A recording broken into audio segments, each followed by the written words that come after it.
Hello, everyone. Welcome to this discussion with Melvin Barnes, PhD candidate at the Ohio State University Department of History. My name is James Watson-Krips, PhD student at Princeton University's Department of East Asian Studies.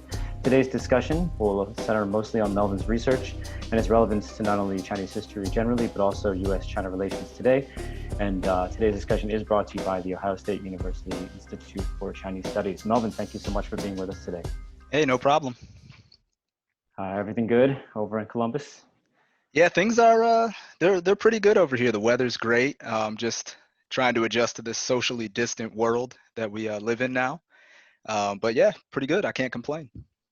Awesome. Well, I know you're finishing your dissertation research. You know, we've had plenty of discussions in the past, so I'm really just interested in excited to hear more about where it's come along to and how things are progressing. So why don't we just get right into it? So for those of you who are viewing at home or those listening in who obviously are not familiar with what Melvin's doing, I'll let him tell us directly from the source. So Melvin, what's your research on, and why should we consider it important in today's environment right now? Yeah, so my dissertation, Revolution and Race, the African-American Freedom Struggle in the Chinese Imagination.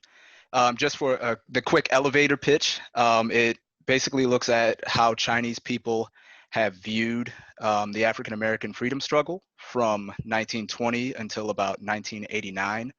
And my significant finding is that, the big driver behind sort of how Chinese people have looked at the African-American freedom struggle has been sort of domestic politics in China and sort of, Chinese people's perception of themselves and where their country is at. Cool. So with that in mind, then, this discussion of the domestic versus, I guess, the outside influences and the different kinds of lenses, would you mind putting the research in a bit of context? So not only within the, historiography, but also within studies generally.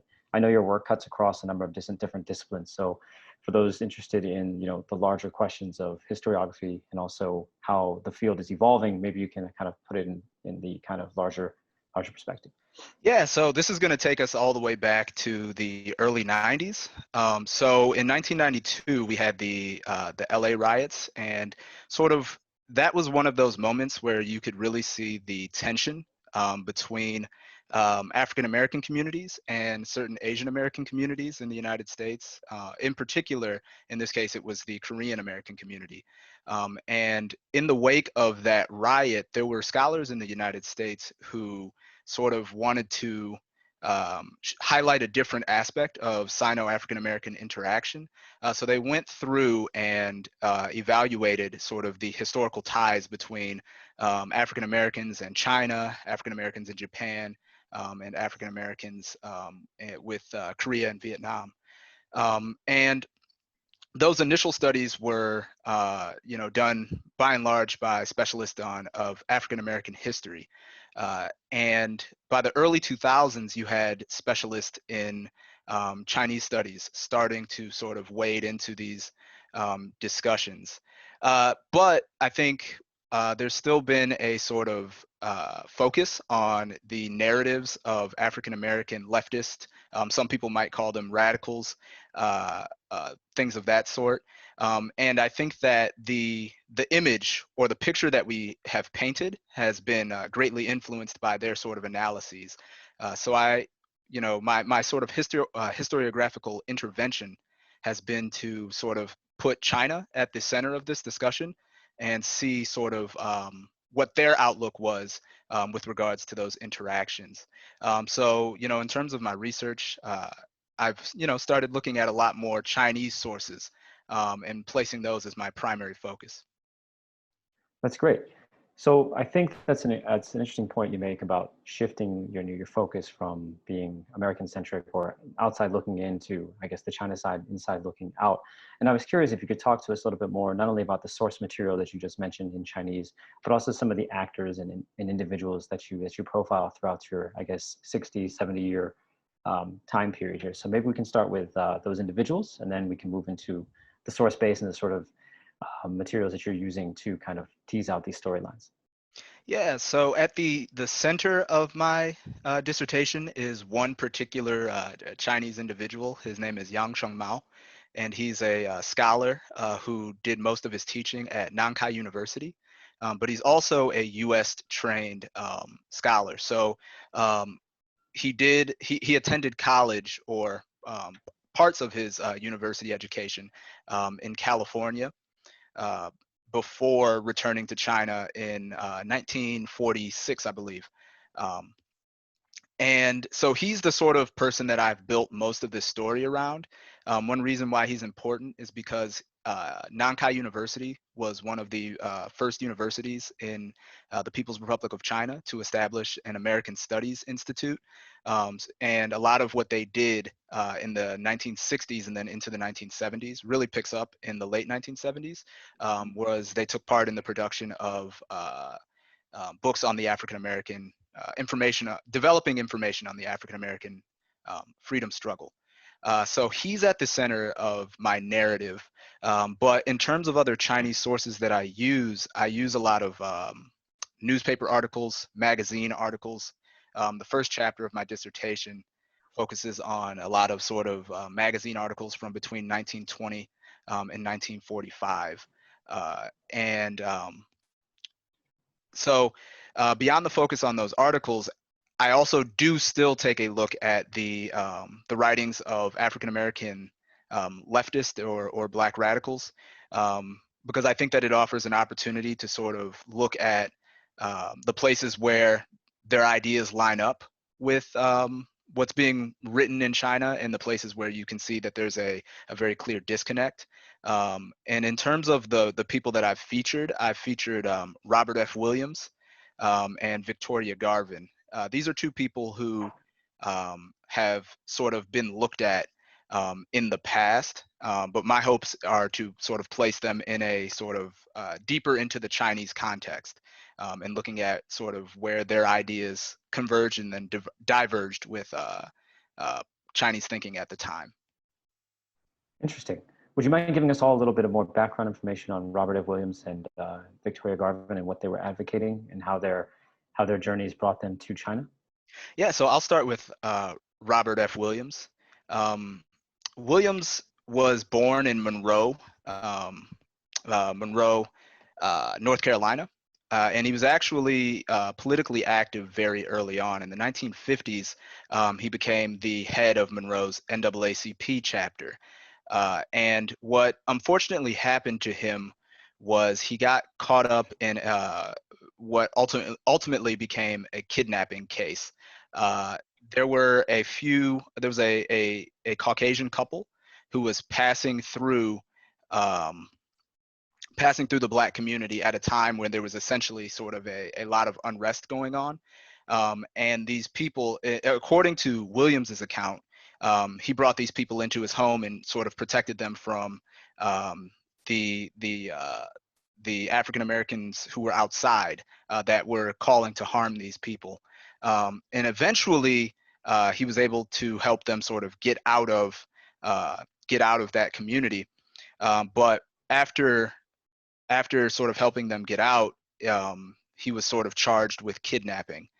So rather than remain in the United States, he and his family fled first north to Canada, and then they ultimately ended up in Cuba. And that was, I believe, in 1961. So then from there, he ends up traveling. He ends up reaching out to Mao in 1963. Mao's famous statement in support of the African American freedom struggle was actually sort of written in response to a letter that Robert F. Williams had written to Mao. But ultimately, he ends up sort of wearing out his welcome in Cuba, and then he relocates to the PRC in 1966. And he stays there from 1966 until 1969, when he finally comes back to the States. And ideologically, what he was trying to do was he wanted to sort of take African Americans from being a minority in the United States and transform them into being a sort of global majority. So his outreach was sort of in building a global coalition that could be used to sort of assist African Americans in the United States. And Victoria Garvin, her path was different. Had long been a labor organizer in the United States, but in the 1950s, she sort of became disillusioned with politics in the U.S. And with the Communist Party USA. So she leaves for West Africa. And it was while she was working as an English language teacher in um, Ghana that she met the Chinese ambassador to Ghana, Huang Hua, and he eventually asks her to relocate to the People's Republic of China to teach English there. At the time, she didn't know a whole lot about the PRC, but given her sort of given her political positions in the U.S., as a Communist Party member and things like that, she was largely sympathetic to the sort of Chinese cause. And she shows up in China and eventually teaches English there until about 1970. Okay. No, that's fascinating. I asked this because even, for someone like myself who's also, operating or working in the field of modern Chinese history, a lot of these stories, I think, are oftentimes overshadowed by the bigger kind of broad strokes of history. So I think it's important to not only uncover these voices, but also, complicate existing narratives. And with that in mind, then that was my next question is, what is the research that you've done into Victoria Garvin, into Robert F. Williams, and into Professor Yang? What kinds of I guess things have you uncovered? What kind of complications? Have any of your biases been confirmed? Have any of your initial assumptions been, upended? What has been some of the more interesting and surprising findings you found over the course of your dissertation? Yeah, one thing that I think going into looking at the materials that Garvin and Williams left behind was that I think, I suspected that in a lot of their interactions, there was going to be a lot of sort of miscommunications, or that they wouldn't sort of really have a good idea of what was going on in China at the time. And I think by looking at sort of Chinese sources in addition to these sources, what it really highlights is I think that Williams and Garvin both had a really good grasp on what was happening in China while they were there. I don't think that either of them. I think Williams ultimately, learned to speak some Chinese, but I don't think that they ever really were um, fluent in Chinese. Williams was probably yeah, I'm not sure that they were ever fluent in Chinese, but I think that nonetheless, they were still able to sort of get a pretty good understanding of what was going on. But I think one of the bigger things that I learned from looking at the Chinese sources, in addition to the sources left behind by Williams and Garvin, is that uh, it really shifts the points that we find to be the really important points, or the bookends of this story. I think that when we place the focus on the African American perspective, for them as actors who are sort of working to build a coalition against sort of racial oppression in the United States, Sino-U.S. rapprochement in and around 1972 was was sort of a significant moment that sort of kind of signaled the beginning of the decline for those relationships between African American radicals or leftist and the PRC. But from looking at it from the PRC perspective, one thing that I've sort of discovered, is that in 1972, these Chinese, friends of theirs didn't necessarily think like, oh, we're going to abandon our, our African American friends in 1972. The picture looks quite different. Really, the big shift for them comes after the conclusion of the Cultural Revolution in 1976, and with Mao's death in 1976, where you start to have a sort of different political objectives coming into play in and around 1978. And that really signals a big shift in sort of how Chinese people imagined what was going on in the United States as it regards to Black people. Yeah, I think that's interesting as well because a lot of the times you mentioned already that we have these large kind of bookends within history. And in actuality, the reality is often far more complicated than these kinds of man-made or these arbitrary periodizations often imply. I did want to ask one more follow-up question, however. In our previous discussions, you had mentioned not only this kind of disconnect between the rapprochement in 1972 and this kind of shift post Mao's death and post Cultural Revolution in '76. You also mentioned there was a shift also earlier, right? Because I mean, your research spans from the 1920s up into the 1980s. So were there any other changes or differences you saw when crossing the 1949 divide? Yeah, so hey, that is a really good question. The There were a number of shifts that took place over the sort of span of time from the 1920s to 1989. Before 1949, uh, there was a lot of different sort of interpretations of the African American freedom struggle that was playing out in the Chinese imagination. Uh, there's been in the literature, there's a lot of discussions about sort of how um, African Americans were a stand-in for Chinese suffering, and they also served as a sort of warning as to what might befall the Chinese quote unquote race if um, if they failed to sort of stand up and protect the Chinese people. And in that time, we've done a lot of we've produced a lot of materials that focus on the Black slave, and a lot of those discussions were revolved around sort of Chinese people avoiding the future enslavement. Um, and what I found by looking back at the literature was that there's actually sort of a lot of different discussions going on. And one thing that was really unique in the, before 1949 was that Chinese people also looked to African Americans as a source of inspiration. So you had Chinese people visiting places like the Hampton Institute and the Tuskegee Institute. So these sort of African American institutions of higher learning, and they were going there because they realized that some of the issues that were facing the African American community were the very same issues that were facing, or similar issues that were confronting Chinese people in the PRC. So to give you an example, they would look at sort of the progress that African Americans had made in combating illiteracy. And they would sort of take the lessons that they learned from that back to China in their own efforts to sort of combat illiteracy in the Chinese countryside. So they saw sort of the African Americans as, these, I think one of my documents says that they are from the fields and back to the fields they would go. And they compared that to the sort of the Chinese peasantry. And they said that um, if they wanted to overcome illiteracy in China, then they needed to uphold the spirit of Booker T. Washington and make effective change that way. So in terms of these kinds of threads of solidarity, they seem to be, evolving over time, but also there are some clear parallels between the, Republican experience and the People's Republican experience. How did that then change following, Mao's death and the Cultural Revolution up into the '80s and up until '89?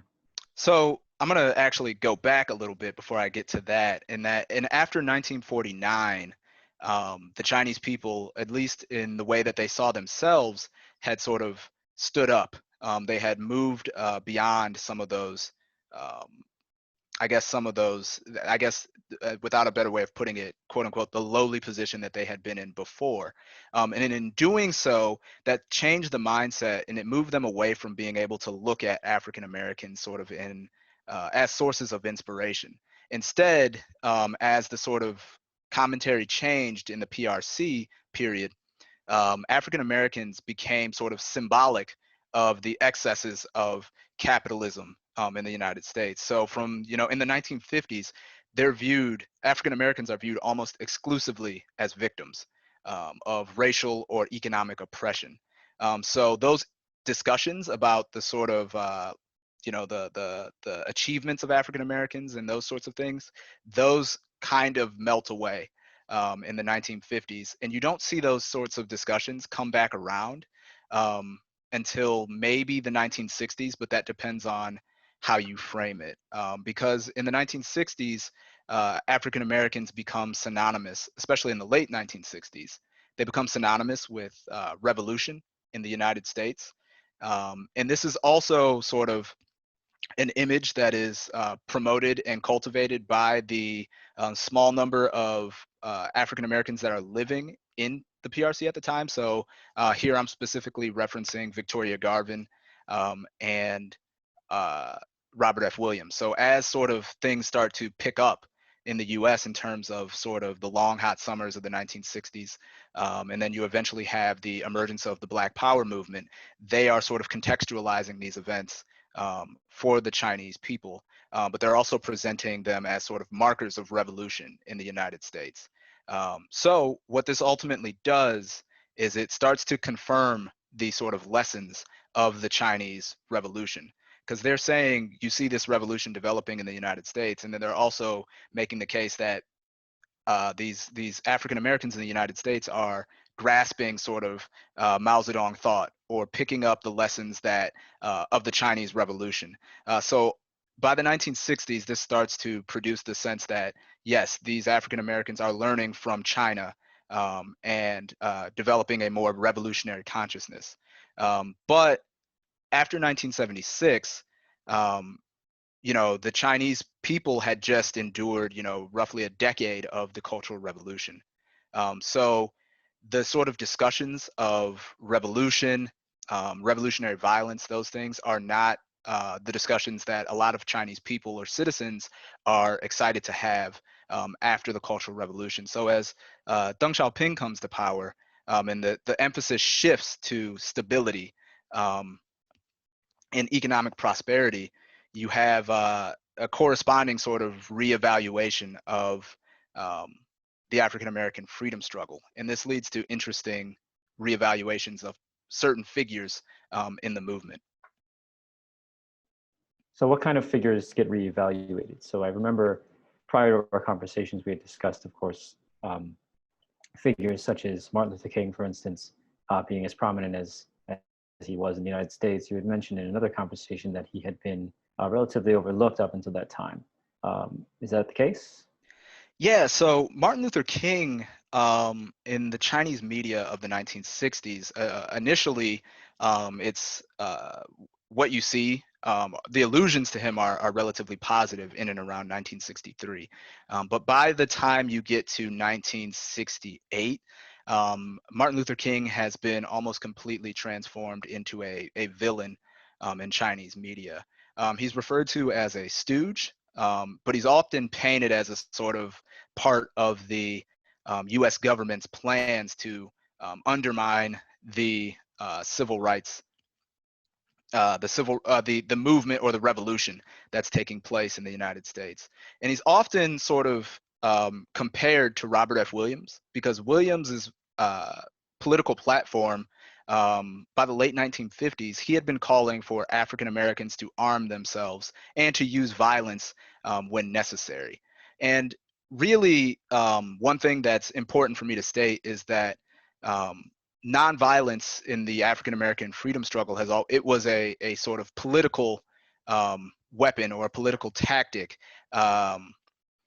Self-defense had long been a part of the African American sort of freedom struggle. So, oftentimes we overemphasize sort of the discrepancies between nonviolence and violence, but it's important to recognize them as sort of political nonviolence as a political tool to achieve certain aims. And because MLK had adopted a nonviolent methods, it appeared to Chinese to the people who were analyzing those events in China that he was dousing the sort of fires of revolution. So by 1968, when you have the uptick of the Cultural Revolution, he's largely despised. But when he's killed in early April, you sort of have a minor shift, but they mostly discuss the sort of assassination of Martin Luther King Jr. as providing a lesson to the African American people. And it's basically putting in their minds, it's putting an end to the idea of using nonviolence to affect change in the United States. But this actually ends up changing once you get into the 1980s. By the mid 1980s, you start to see King reevaluated, and he often becomes a symbol of sort of Sino-U.S. Friendship, as opposed to sort of anyone who is who is sort of dampening revolution. So the shift, if you look at publications from the 1960s and then look at discussions of King in the 1980s, it's almost a complete 180. But I think that a large part of that has to do with sort of the Chinese experience. They were, by the 1980s, they had been through a lot. And the idea of sort of violent revolution wasn't one that they were looking to promote at that time. But also you couple that with, Sino-U.S. Friendship, and the priorities had changed radically. That's an interesting segue, I think, for your research's larger relevance to today. So what I'm hearing when I hear you talk about this is kind of a shift from radicalism to a narrative that's more centered on stability, right? A desire for order, a desire for, I guess, the kind of environment that is in many ways conducive to the development and to the large scale kind of poverty alleviation and these sorts of measures that largely eluded the country during the Maoist years.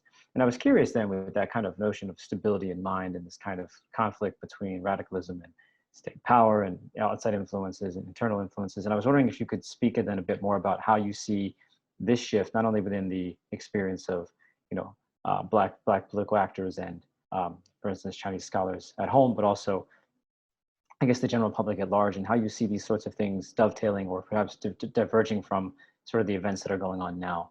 Not to get political per se, but rather we are seeing obviously disruptions in Hong Kong. We're seeing contentious kind of debates over COVID-19.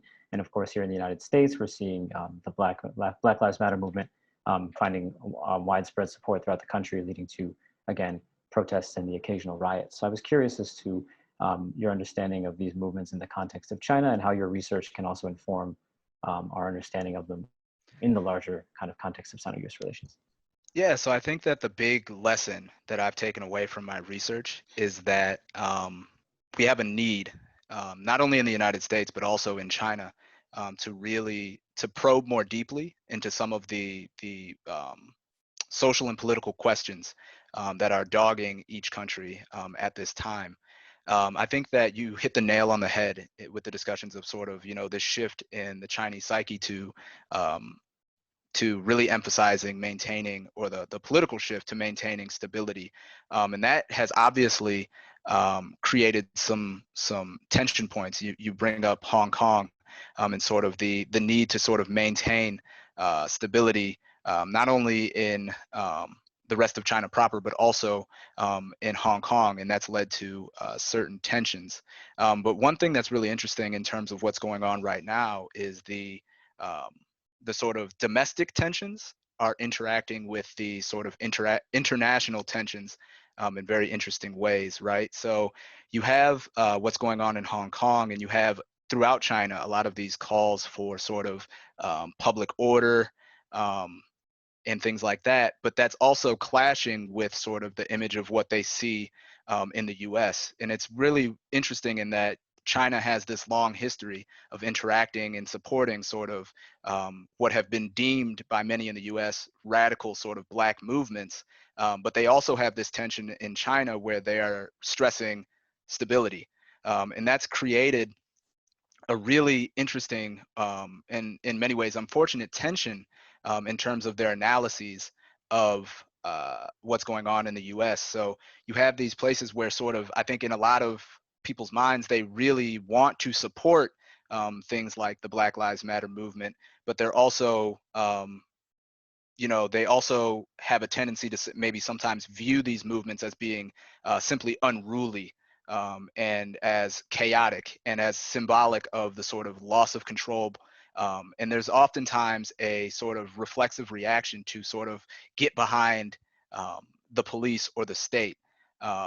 But because of the tension that's going on between the United States and China politically, a lot of times it's really hard to pin down how these things look today, because there's so many points of contact going on between China and the United States, and it's really hard to sort of discern much of a coherent, I guess, narrative.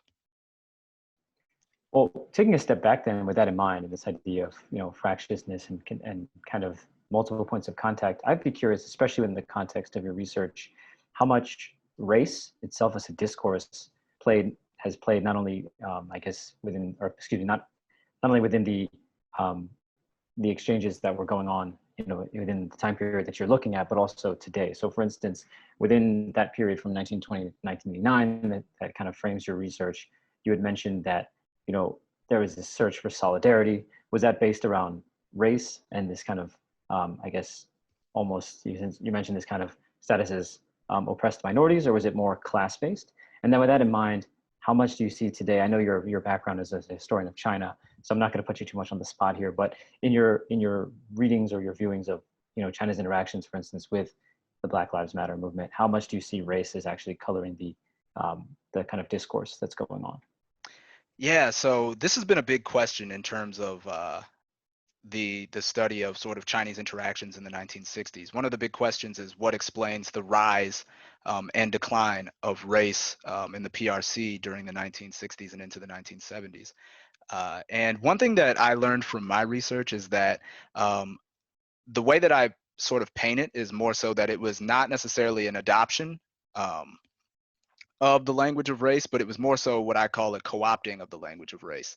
Um, Oftentimes, at least in the official documents, right, what you tend to see is that there's always an ending where it says, at the end of the day, or in the final analysis, race problems are, in fact, actually class problems or issues of class. So really, when you think about it, it's sort of almost dismissive um, of race, because at the end of the day, they're always drawing these things back, or the documents are always drawing these things back to um, class. And this again goes back to sort of the what's going on in China at that time. By the late 1950s, most discussions of race had been eliminated in China, at least at at universities and things of that sort. But what this means, or this doesn't mean, that there was no race, quote unquote, in China. The idea of race was still present and prevalent throughout China. It had just been sort of moved beneath the surface, and that sort of brings us to sort of the issues, some of the issues that we see today. Because one thing that I learned, traveling throughout China, traveling throughout East Asia and around the United States, is that race is mapped differently in different locations. And in the US, because we live in a very sort of racialized society, many of us have become accustomed to sort of thinking in the mode of race, uh, or understanding how race plays out in the US. But I think because when a lot of African Americans travel, we oftentimes go to these other places and we try to sort of find the markers of race, when we visit China. But the problem is that we sometimes fail to realize that race is actually mapped out differently in these different locales. So looking for those same markers that you see in the United States, you're not going to find them. But that doesn't mean that it's not there. So what Getting back to sort of how this interacts with the relationships today, is that I think that because of those different ways that race is mapped in the U.S. as opposed to China, there's a lot of times where different groups aren't able to see eye to eye, and sometimes you can have interactions that are negative without fully realizing the implications of those interactions. For example, I have a number of Chinese friends who I did know to use the N-word on occasion, and I had to explain to them, the importance of sort of avoiding that sort of language. And I think for a lot of them, it was just that they didn't sort of understand the long history and things of that nature. So explaining to them why it wasn't okay was something that we had to do. And on the flip side, there are interactions that I think a lot of people have when they go to China, that they don't realize they may have, done something that was um, insensitive in a certain way. So I think that really the best way to sort of address these things, moving forward, is sort of having more education in terms of sort of helping people understand why certain things are certain ways in different places. Because, like I always say, I teach on modern China and East Asia. And I have a lot of people who don't know too much about China, but they could tell you that they don't like, the Chinese Communist Party or something like that. But they don't know how the Communist Party came to power, why why or how certain things played out in China. And I think that the same thing can um, sort of influences the relationships today, where people, a lot of Chinese people looking at sort of Black Lives Matter, they don't know the long history of sort of policing in the United States sometimes, or they don't realize that some of the assumptions that they've been given uh, are sort of racially charged, right? Like there's sometimes, especially amongst some first generation um, immigrants from China, sometimes they uh, might think that African Americans are lazy. Because as we've touched on in previous discussions, there's this idea of the model minority, and that, sometimes they've adopted that thinking where there are people who say, well, immigrants from Asia have made it because they have worked harder than African Americans or something of that sort. And so there's all of these sort of points where you have racialized thinking coalescing around sort of what I would call thinking from the old country, and it produces something that's a little different. Uh, but that's something that we can sort of address with education and people really learning about the histories of these different communities, whether it's African American communities, Asian American communities, or China, the history of the People's Republic of China. I think that's incredibly salient, especially, given how globalized society is today. And I guess in closing, then, I wanted to ask you one more question, because you kind of honed in there on the importance of education and the importance of these kinds of dialogues.